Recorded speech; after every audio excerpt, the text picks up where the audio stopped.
どうも、のうえです。集中力と習慣力のない自分を変えたくて、このチャンネルを始めました。このチャンネルは毎日10分間興味を持ったことをチャット GPT で調べて学んだことを共有していきます。画面にはパソコンの手元しか映りませんが、遊んでいるわけではありません。それでは早速始めていきます。今日のテーマは相続税です。それでは今から10分間測っていきます。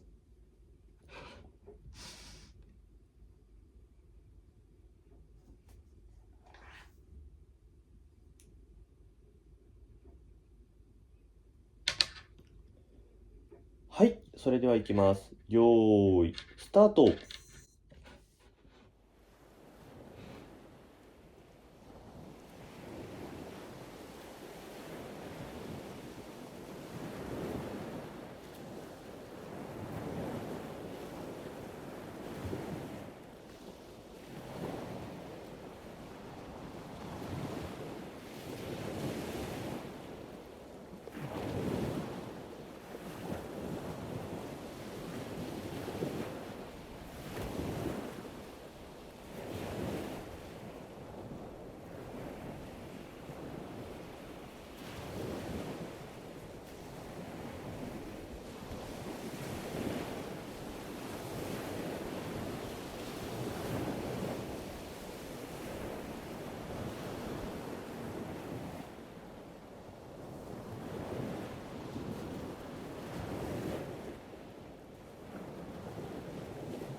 はい、10分間経ちました。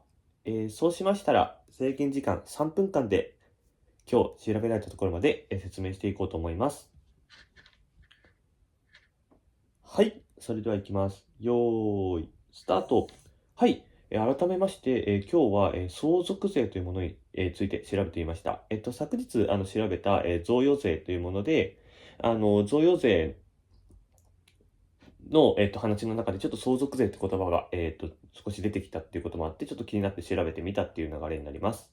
はい。では、順番に説明していければなというふうに思います。まず一つ目なんですけども、相続とはそもそも何なのかということについてなんですけども、まず相続というものは、人が亡くなった時に、発生することで、人が、亡くなった時に、その亡くなった人が持っていたお金とか土地とか家とか株とか、はたまた借金もなんですけども、とかを、家族などが引き継ぐっていうことなんですね。家族など、まあ他人でも多分いいと思うんですけども、そこはちょっとごめんなさい。まだ調べないのであれですけど、ここの説明の中では家族などが引き継ぐことって書いてありますね。で、要は本人が亡くなったことがきっかけであるっていうことと、借金も、相続っていう形の、意味合いとなるので、マイナスの財産もプラスの財産も対象となるらしいです。で、そうですね。なので、贈与税っていうのが、贈与っていうものが、生きてる間に、受け渡しをするもので、相続がなくなった後に受け渡しをするもの。で、意思としては、贈与に関しては、あげる人の意思っていうのがあって、相続っていうのは、遺言状などにもし、あげる人とかが決まってればあげる人の意思なんですけども、基本的には法律に基づくらしいです。っていうような形で、ちょっと贈与との違いっていう方で出してしまったんですけども、そんな感じになるみたいです。なので結果的に、ここが、贈与の、説明となります。で、次に、相続税とはじゃあ何かっていうものなんですけれども、その亡くなった方の、財産とかを、相続とかで受け取った方にかかる税金。これも、贈与税の時も昨日の贈与税の時もあったと思うんですけども、これはあげた側とか、亡くなった側ではなくて、それを受け取った側、今回だと相続を受け取った側が発生する税金になります。で、こちらは、贈与税の場合は、年間で110万円以上、受け取ってしまった場合は、税金がかかってくっていう形になるんですけども、相続税の場合は、ちょっと計算式みたいなのがあって、3000万円プラス、600万円かける、相続を、で、受け取った人数っていう形になるみたいです。例えば3000万円に600万円で相続を受け取っている方が1人であれば3600万円までは税金かからないです。で、それ以上だとかかってしまいます。で、2人相続をしている人がいれば、受けてる人がいれば、3000万円に 600×2 の1200万円。なので、合計4200万円までは税金がかからないんですけど、それ以上だとかかってしまうみたいな形になるみたいです。はい。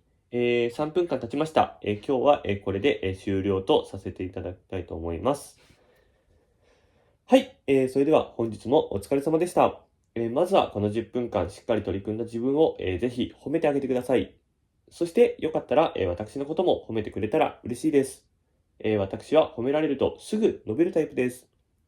次回も一緒に10分間学びましょう。それでは、バイバイ。